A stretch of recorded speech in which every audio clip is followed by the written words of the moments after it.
which I have here in front of me, but I'd like to invite the chair of the committee to give this report. Or a member of that committee. Susan? I will take a member of that Member committee. of the credentialing party? What am I doing? Verifying the delegates. Process. Now, would you be so kind as to read out the names of the delegates that was elected at the convention of the precinct level? These are all from. Yes. Wait, you want me to read all these people?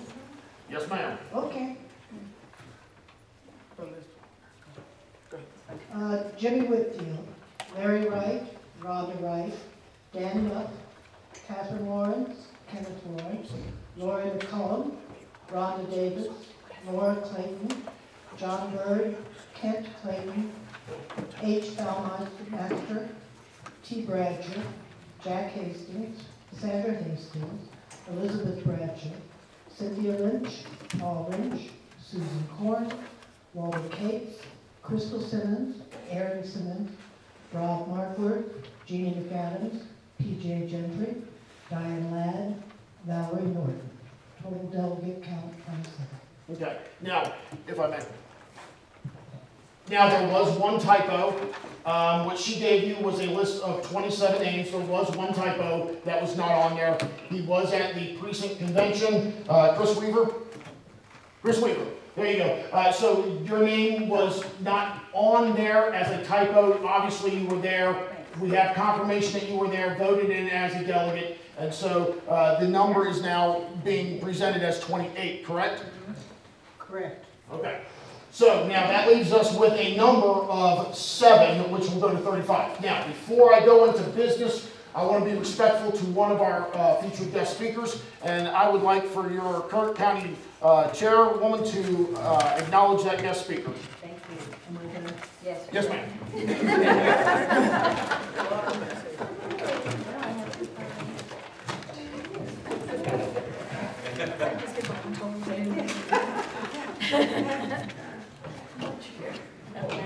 Oh, Lord have mercy.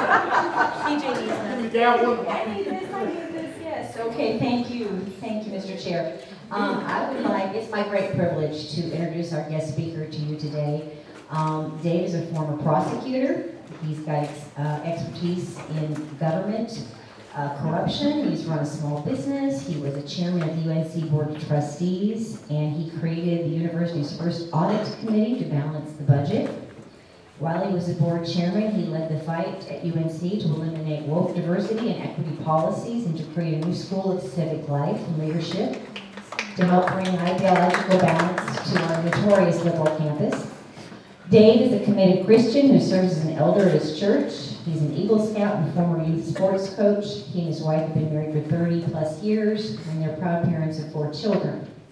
He was born in Lincolnton, spent most of his adult life in Fayetteville, and has lived in Durham, Edom, Greensboro, Chapel Hill, Thomasville, Hickory, Boone, and Raleigh. Sounds like my background. Okay. His father, Dave Sr., was from Hickory and worked as a radio newsman, radio station manager, TV news reporter, anchor, and later involved in a nonprofit that wired rural schools for early internet usage. Dave's a graduate from UNC Chapel Hill and earned both the degree and master's in business administration from Campbell University. In 1998, he was the assistant district attorney in Cumberland County, where he prosecuted a wide range of crimes in both Superior and District Court. In 2001, he left district attorney's office for private practice. He's worked primarily as a litigator, working in the courtroom on behalf of clients from all walks of life. His practices are both in the state and federal courts, and he has tried hundreds of cases before judges and juries. He is also, in 2024, elected to the North Carolina Council of States as our Republican auditor. Will you help me welcome Dave Bolin?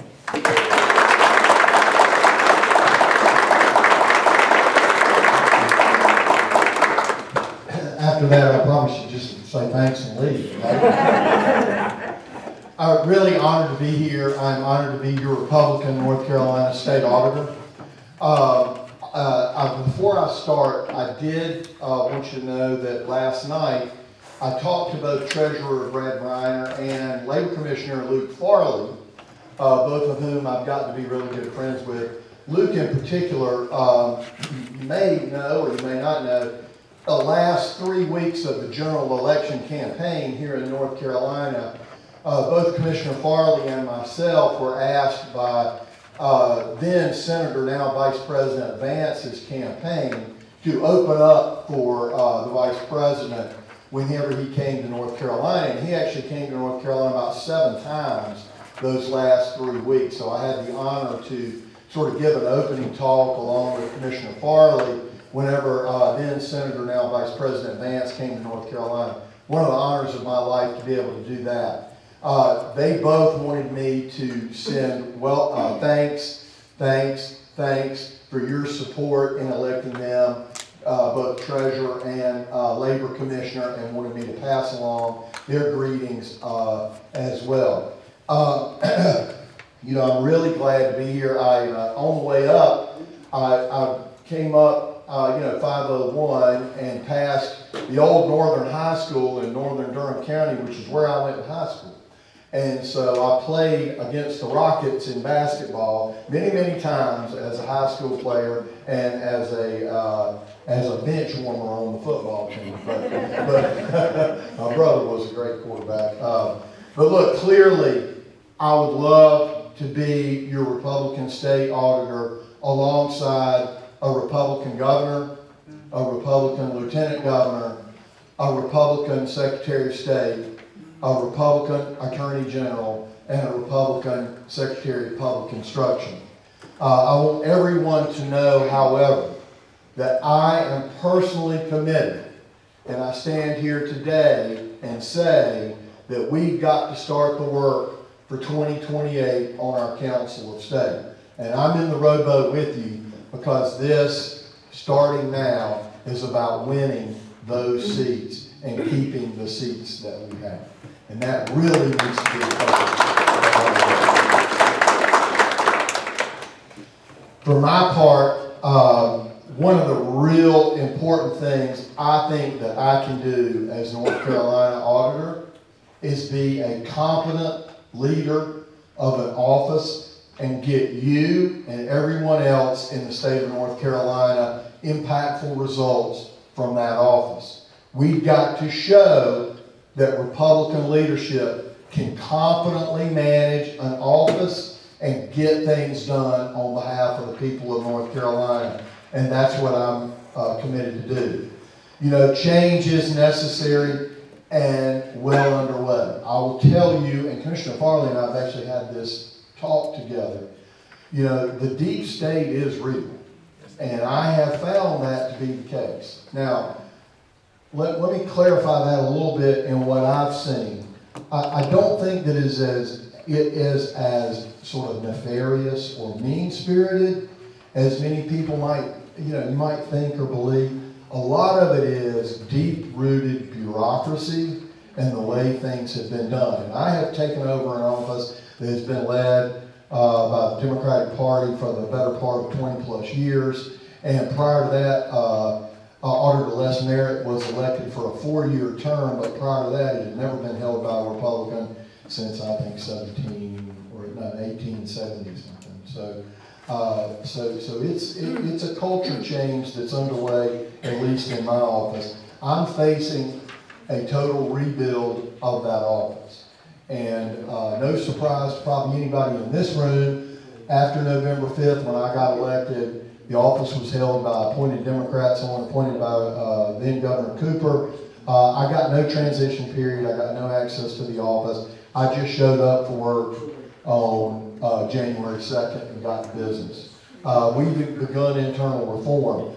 Wanted to point out a couple of things. First, of course, low-hanging fruit. We got rid of DEI in our office.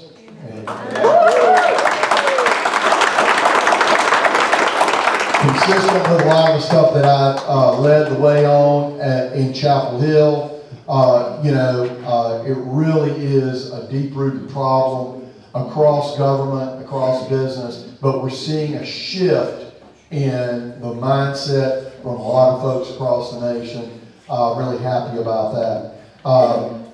Trying to redefine the auditor's office. I gave a talk in front of the budget committee in the North Carolina legislature. I think it was this week, maybe Monday or Tuesday of this week. And during that talk, they had done a pre-slideshow sort of to give new legislators kind of some ideas of things. They had our office, the auditor's office, as an internal-only facing agency. We've begun to change that. One of the things that I talked about late in the campaign was the fact that we've got to get a handle on how North Carolina distributes and organizes and gets disaster response executed across our state. One thing that we've done already, and I've done it at no additional cost to taxpayers. I didn't get a contractor. I rounded the team up, found that there is some real true talent in that office that was being underutilized or not utilized at all. And we've built a tracking dashboard for Helene funding in Western North Carolina. You can go to our website and look, just Google North Carolina or go to the website, kind of scroll down and be Helene tracking. No surprise, it should be no surprise, the governor kind of slow rolled us on some of the data, but we have kind of end-arounded him and gotten the data right off the checkbook because the auditor in North Carolina is actually pretty powerful in terms of what our authority is. And if you may remember, in the original primary that was held March 5th, there were 6 of us running for state auditor. One of my opponents, a gentleman by the name of Charles Dingy, is on board at the auditor's office. He's come on board with us. He's a deputy auditor in the office. In fact, all 6 of us get along great. In fact, we've all gotten together since the election. So at least on the Republican end, that group of primary folks has all remained friends, and we're headed down the path of success for the Republican Party. But Charles has helped to lead that effort, and he and I rounded up internal folks, our own data analytics, put that dashboard together. I do want you to promise me that in the next week or so, say week to 10 days, that you will definitely go on that website, because we're getting ready to bump it up now that we have gotten with Kristi Noem heading up Homeland Security. We've got a pure data set from FEMA on all the dollars that are being spent in North Carolina, and we've gotten a backdoor access to all the money that is coming out of the state that we'll be able to post in real time. And so you as taxpayers can see exactly what's going on. That's going to help us in a lot of ways. It's going to help us be not just the auditor and not just somebody that holds government accountable, but now we can begin to be a true watchdog for the people of North Carolina. That's a change that I've instituted. I'm proud of it. And more to come on that. We're going to keep building that website out, but I think you're really going to be excited. I had a meeting Friday afternoon, just yesterday afternoon, about some of the enhancements we're putting on that website. So I really would ask you to do that. And as we do a retrospective audit, we'll already have the numbers. So our speed with which we can do an audit and go out and kick the tires in Western North Carolina to make sure they're doing what they say they do will be more possible. Sir, So give us the website again. it just go to the North Carolina Auditor website. If you put it in Google, North Carolina Auditor, that's the easiest way to do it. And it'll pop up and hit it. Scroll down and it'll be Helene tracking. Promised you, promises made, promises kept. I'm auditing the Division of Motor Vehicles for the state. Met with the Division of Motor Vehicles last Friday at 3 o'clock, and I did that on purpose. Wanted to see how many people actually show up to work at the DMV headquarters in Rocky Mount on Friday afternoon. Now, let me tell you, other than the 25 people that the commissioner had piled up in a conference room to meet with me, weren't a whole lot of people there. Just got to be honest with you. So we've begun that process. The way we're going to do that is we're going to do a comprehensive audit. What we're going to do individually focused audits along the way so that you're getting progress reports as we go. We're starting with spending and budget. You look for a full audit on the spending plan and budget plan within the next 6 weeks. We're going to move from that to this tackling the line issue and why you can't get an appointment for your kids and why your grandkids and why you can't get an appointment. That's next. After that, we're going to look at registration plates and that inefficient, I mean, I'm just going to tell you, that's an inefficient situation there. And then we're going to take a look at their technology. Look, any of you know anything about computers, they're running off a DOS system. I was floored. I was completely floored in our entrance sort of meeting, started asking some of these top level questions, completely floored. You know, they talk a lot about technology increases and stuff, but it's clear that no one has taken the leadership position to drill down and make, I mean, legislature has appropriated hundreds of millions of dollars over the last 14 years to help make that agency more efficient. And they just haven't spent the money in the right places, clearly. We're going to get you some answers. We're going to get some recommendations to make that division work better. Our investigative division, I reorganized that. I put a 20-plus year prosecutor in head of that division. What had happened previously with auditors is they would audit a situation where there was malfeasance involved, and they would do it from the point of view of trying to make that agency or entity better, and that's fine, and we want to do that, but they would never go the next step and look to prosecute the people who were stealing money. I reopened 2 cases. We're going to go after the bad guys on behalf of you, the taxpayer. We've got to do that as a deterrent to stealing. I'm auditing my own office. I can't, in good conscience, go out and audit the DMV and not provide you, the general public, the taxpayers, an audit of our office. We're doing a financial and a performance audit of our entire office so that, number one, I can see what I've got. I mean, I know from interviews after 55 days on the job sort of who I've got, but having a third party come in and doing a full audit is going to give me a clear view of exactly who I have and what we need to do to move forward, the competencies, et cetera, computer programs. We're going to retool our technology. And the big one that everybody probably here is interested in, how are we going to handle government efficiency? I believe that our office is situated to be that government efficiency agency in North Carolina. I've got to retool my staff. I've gone to the legislature, given them an idea of some of the tools that I need to be able to accomplish that on your behalf. I'm not the chief executive. I can't just start getting rid of folks and trimming the workforce. But what I can do is drill down agency by agency, institution by institution, and program by program, and shine a light on exactly what needs to be done in terms of saving us money and making our government more efficient.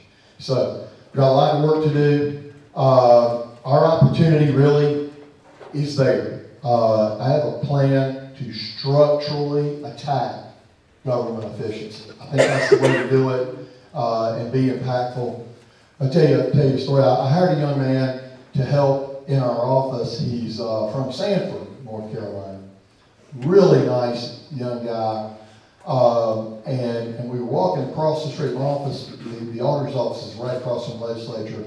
And about a little less than a month ago or so, after I'd been in office 30 days, we were walking across the street and I said to him, I said, so Dave, his name's Dave Fox is his name.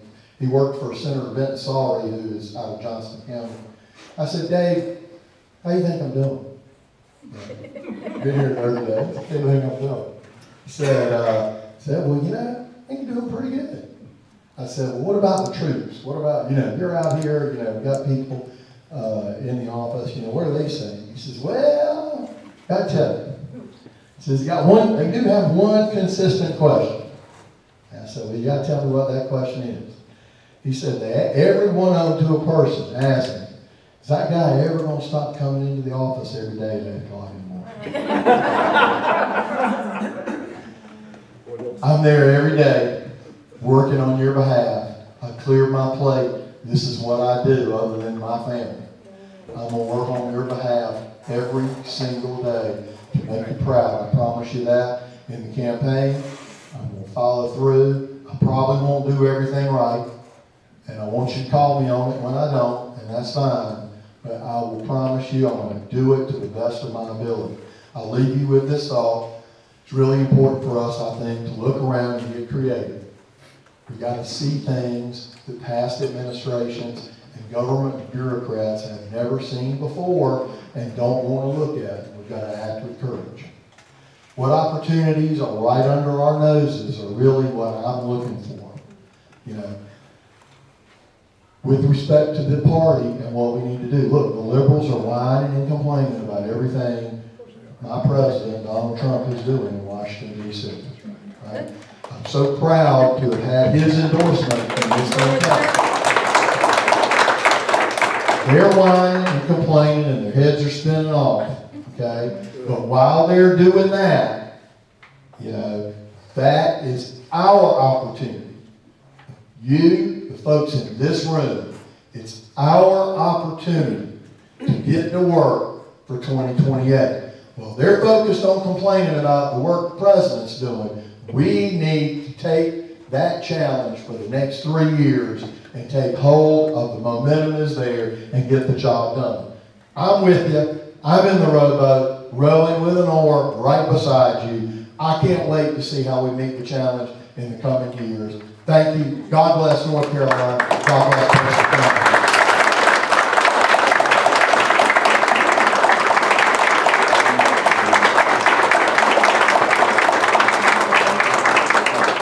And I am off to 2 other conventions. So, but look, I'm going to leave a couple of my cards up there. They're old campaign cards, but they have my, and I'm going to come back in and leave them. They have my cell phone on them.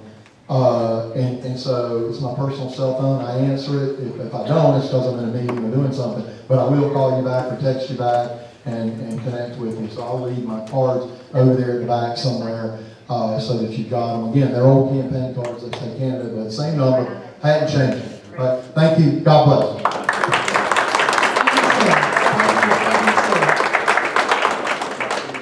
I'm going to take a point of personal privilege here and back up.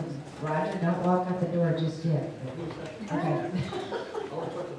I was remiss when I introduced, when I appointed the county chair, Thomas Hill. He's former chair of the Gaston County Republican Party and is a law student. And his associate, Robbie Pope, that is here, he is the former Young Republicans chair. He's the former Gaston County vice chair, and he's associate treasurer of the DCOA, which is the District Chairs Association. And he's also a law student. So those are the people that are your convention chairs running the convention today. And I did not properly introduce you. I want to apologize very much. And before we go further, our district chair wanted to say a few words, but he stepped out the door with the judge and the auditor. So I'm going to turn this back over to the convention chair, Tom.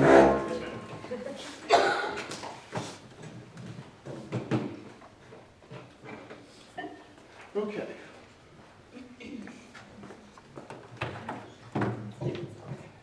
So, obviously I've heard every word, however, I'm also reading every word as well.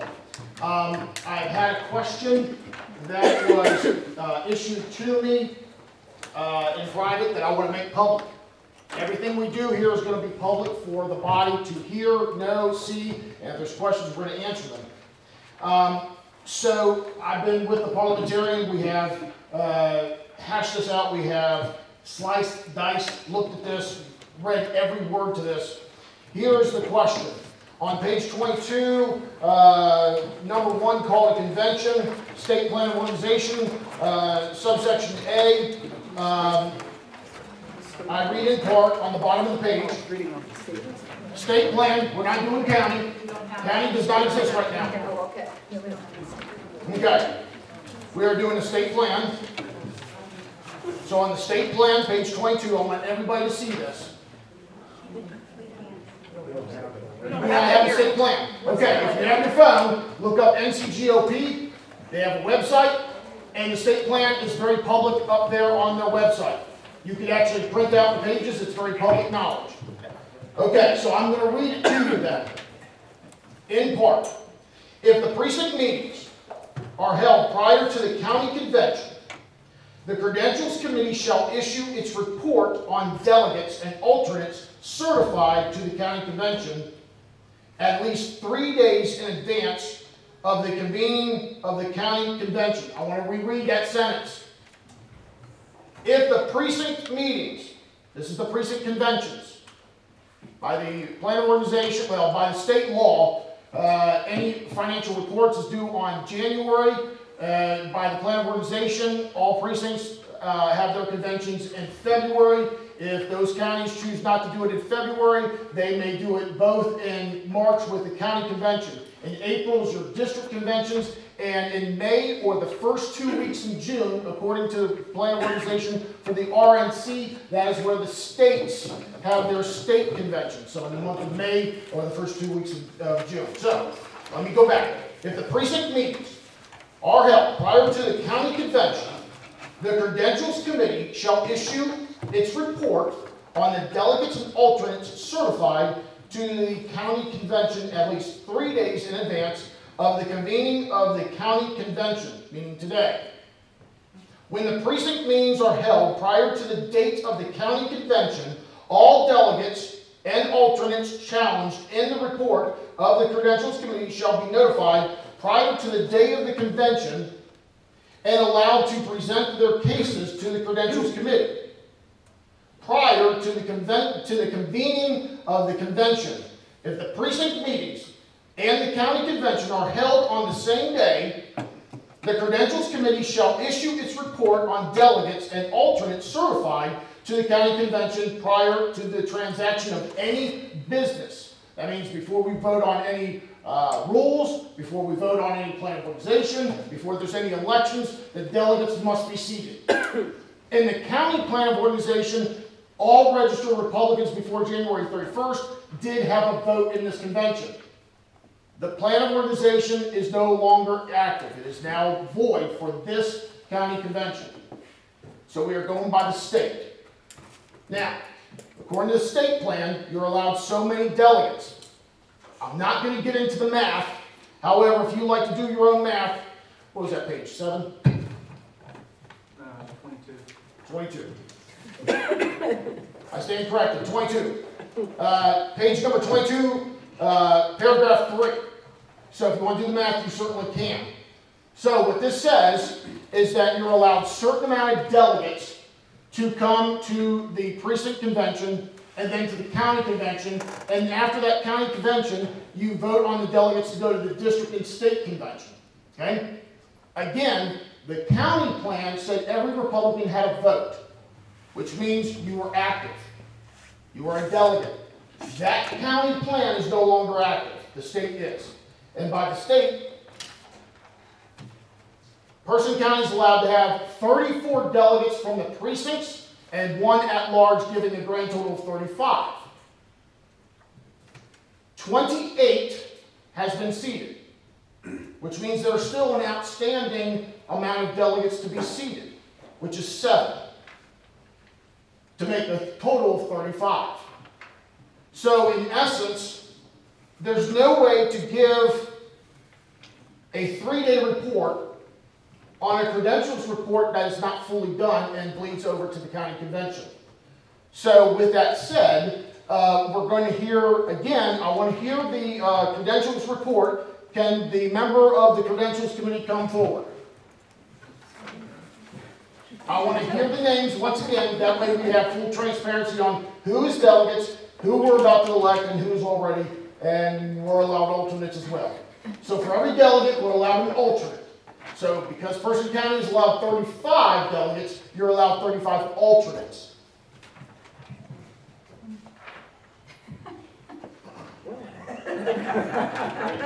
Read the names. Read the names. Okay. Yes, ma'am. I want everybody to hear the names. We're going to be totally transparent with this. Jimmy Whitfield, Larry Wright, Rhonda Wright, Dan Nuss, Catherine Lawrence, Kenneth Lawrence, Rory McCollum, Rhonda Davis, Laura Clayton, John Bird, Kent Clayton, Will Bauminster, T. Bradshaw, Jack Hastings, Sandra Hastings, Elizabeth Bradshaw, Cynthia Lynch, Paul Lynch, Susan Korn, Walter Case, Crystal Simmons, Aaron Simmons, Rob Markworth, Jeannie McAdams, P.J. Gentry, Diane Ladd, Valerie Norton, Chris Weaver. Okay. And again, that makes a total of 28, right? Right. All right, so we have an outstanding of 7 more delegates to be seated. So this credentials report is not completed. It bleeds over to the county convention here in March. So if there's any other questions dealing with this, I will take questions. We will do this in an organized fashion now. Is there any questions to be? Yes, ma'am. The gentle lady in the back on the second to the last row. The young lady that came to me originally. Yes, ma'am. So if it was advertised that the precinct meeting was on Thursday, are you saying this is now becoming the precinct meeting? We are finishing the precinct business, that is correct. Because there are 7 delegates that need to be seated as delegates. So we're going to vote today to finish off that precinct convention. So what I'm saying is we are not finished yet. Yes, ma'am. Yes, I just want to, my husband, Don Bratcher, was at the precinct meeting on Thursday. I don't know why he's not on that list, but he should be. Do you know who your precinct captain is? Is Jack Hastings right over there? Yeah, he's not. I invite you, sir, to come on up and kind of tell us what's going on. Would you be as kind as to let us know what happened at the precinct convention? Well, I know his name was turned in on the paper. His name was turned in, but it was All right, come three- on up. it was three people. Let's do this transparently. I want everybody to hear everything that we have to say. There was 3 people there from Chevrolet. There's myself, Sandra, Ford, Don, and Liz. Do we have confirmation that all 4 were there? Yes. Okay, I see 3 hands in confirmation. I see a whole lot more. Yeah, but he's crossed off as a delegate. He said that he didn't want to, that's why I dropped him. Now, my understanding was we did the delegates for who would be going to the district and who would, for the number that we could have. And so we chose. You they can said be a 3 delegate, of ours. you do not have to go forward to the district. Okay, That's what I so, was so thinking. Should be- let me better explain this. If you're a delegate at the precinct level, you can, but you don't have to be the delegate at the county level. The county level delegate can, but doesn't have to be, a delegate at the district level, which is segregated from the convention on the state level. So I want to make sure that we understand that there's 5 different conventions. You have your precinct, you have your county, you have your district, you have your state, and you have the RNC convention. So I want to make sure that everybody's aware that as you go higher, you're elected from the lowest level and going up.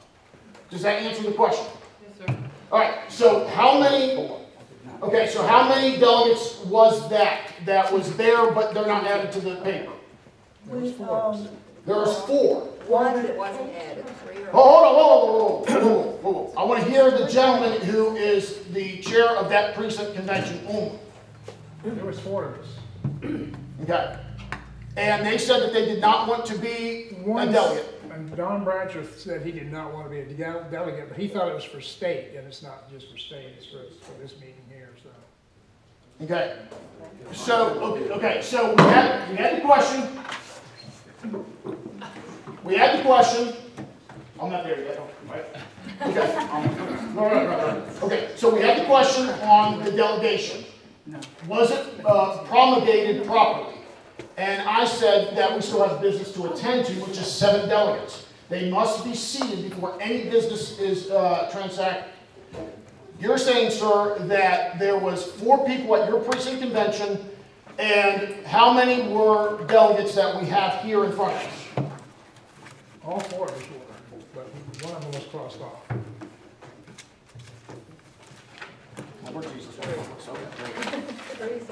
Okay.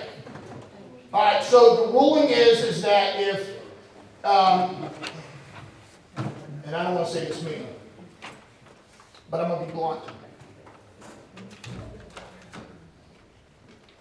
If he said he did not want to be a delegate, he is not a delegate today. However, there are slots where he could be nominated and elected to that position. So I'm going to rule that that is null and void. He is not a delegate. Now, the other 3 that was in question, are they delegates? Were they there? Yes, they were. Both answers yes. Yes. Okay. Yes and yes. Okay, are they on this sheet that I have? What is their name? Yes. They were all on there. Jack Hastings, Sandra Hastings. Jack Hayes, okay, hold on. And Elizabeth Bratcher. Sandra, I don't see why, there we go. Okay, so Jack Hastings, I confirm, is already on this list. You said Sandra Hastings, that's on the list. What's the other name? Elizabeth Bradshaw, okay, yep. We have all three of those. Now, so that is part of the 28. So the gentleman that declined being a delegate is not a delegate and cannot be seated at this current time. He must be voted in by the body. So, if the body so chooses to nominate and vote on him, we will hear that. But for the here and now, he is not a delegate. He is not seated as a delegate. Is there any other questions dealing with his credentials report? We have a gentleman in the back. So you said we have 35 seats, and we can't proceed until we seat all of our delegates. Correct. Are we required to fill every slot, or let's say that we only approve 31 people and we close the vote? Okay, so here's how this works. If I got 100 people, and I only have 99 slots, but 98 have been filled, we have to go forward until everybody has had an opportunity to fill that position. Now, if I have 20 slots, and only 10 people show up to the county convention, then there's only 10 delegates, right? And the rule is, and the rule is for that, when they go to the district and state conventions, that one person can vote that many times. Meaning, in Gates County, where I was chair, there was times where my wife and myself only went. We're a small county. And so my vote was 4, her vote was 4, given a grand total of 8. 7 from the precincts for that particular level, and 1 for an at-large. So that's how that worked out there.